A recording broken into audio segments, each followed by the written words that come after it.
Hai, perkenalkan nama saya Ika Dayat Bagus Erlangga Putra. Saya mahasiswa dari STIKI Indonesia dengan jurusan Teknik Informatika, konsentrasi manajemen. Di sini saya akan membawakan materi dari mata kuliah basis data lanjut, yaitu mengenai DDL dan DML.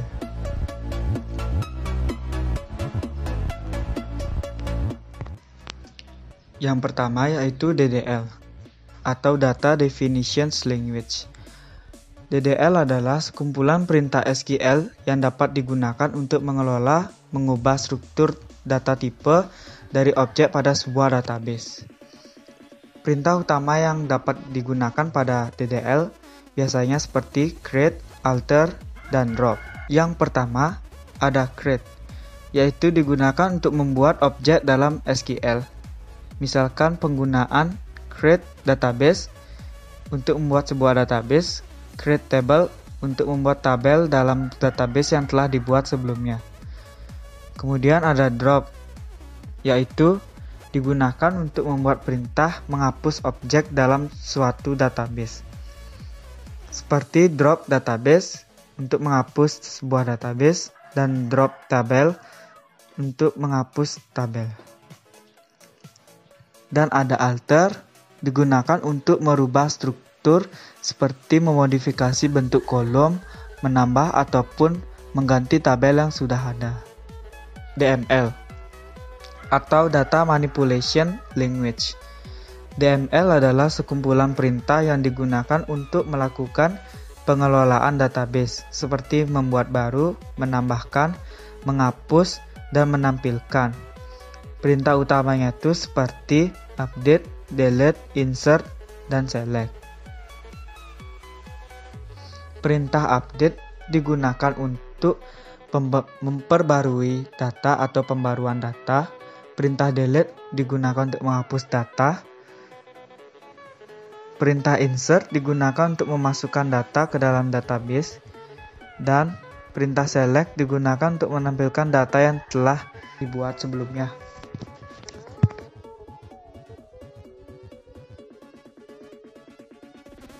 Oke, langsung saja kita ke contoh. Yang pertama aplikasi yang kita butuhkan yaitu yang pertama aplikasinya yaitu Exam Control Panel dan juga SQLiOC. Pertama kita buka dulu Exam Control Panelnya.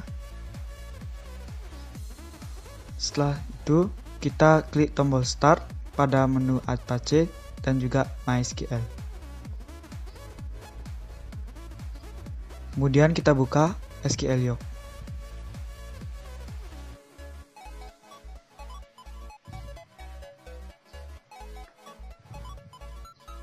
Nah, jika sudah terbuka, disinilah tempat kita menaruh perintah-perintah dari DDL dan DML-nya. Di sebelah kiri ini, untuk melihat list dari database yang sudah kita buat, dan di bagian bawah sini, menu untuk melihat pesan, tabel, dan info. Nah, jika sudah masuk ke SQLiOC, yang pertama kali kita akan melakukan perintah untuk membuat database. Di sini saya menggunakan query yang sudah ada sebelumnya, yaitu dari tugas sebelumnya. Oke, yang pertama kita create database, kemudian nama tabel. Di sini saya menggunakan mahasiswa STIKI. Kalian blok perintahnya, kemudian menekan tombol F9. Nah, kemudian ada pesan di bawah, sukses. Database dengan nama mahasiswa STIKI telah dibuat. Untuk melihat nama databasenya, kalian bisa melihatnya di panel sebelah kiri. Kemudian kalian refresh menggunakan tombol F5 pada keyboard. Maka akan muncul. Ini dia. Tapi belum ada tabel.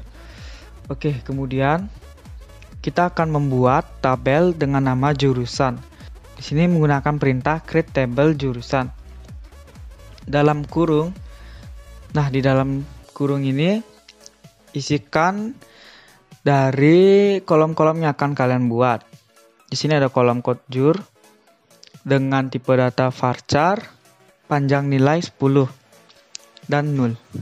Kemudian ada constraint untuk mengubah jenis kolom itu menjadi primary key.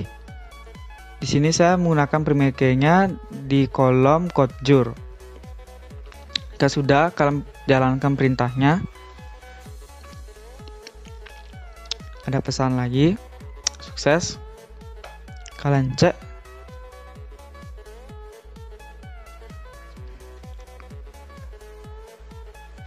Pada panel sebelah kiri, kemudian ada tabel, kalian klik yang jurusan. Kemudian kalian pergi ke tabel data untuk melihatnya. Ini dia. Sudah terbuat tabelnya. Lanjut, saya akan membuat tabel biodata sama seperti sebelumnya, perintahnya create table, yaitu perintah pada DDL, perintah dasar. Dengan isi kolom, nomor mahasiswa, kode jurusan, nama, IPK, alamat.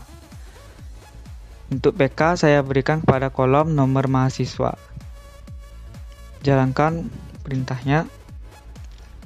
Sukses.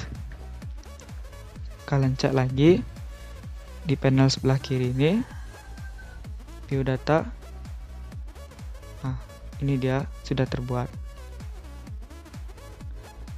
Kemudian saya akan memberikan foreign key dari kedua tabel yang sudah saya buat, yaitu dari tabel biodata dengan jurusan, foreign key-nya yaitu CodeJur pada kolom CodeJur.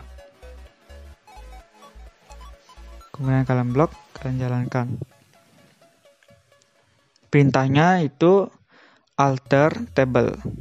Nama tabel kedua yaitu biodata, add constraint kepada foreign key terhadap tabel jurusan dengan nama kolom kode jurusan, CodeJur. References dari jurusan, tabel jurusan yaitu CodeJur. Kemudian kalian jalankan.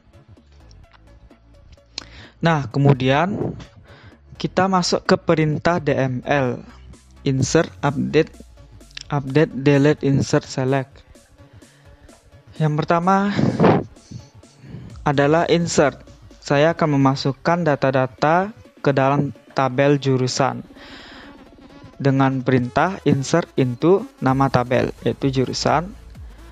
Dan di sini ada nama kolom-kolom yang akan kita inputkan datanya.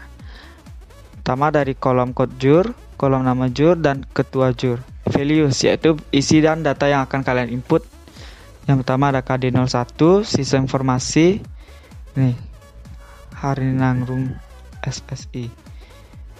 Kalian bisa menginputkannya secara bersamaan dalam satu perintah, yaitu dengan memberikan tanda koma di akhir dari values-nya. Dan untuk yang paling terakhir, kalian berikan tanda titik koma. Jika sudah, kalian blok, jalankan perintahnya.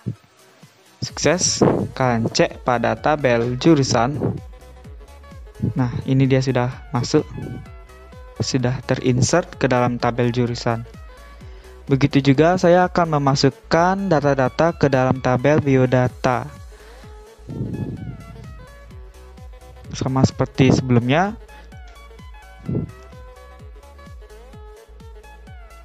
Nah, sudah termasuk.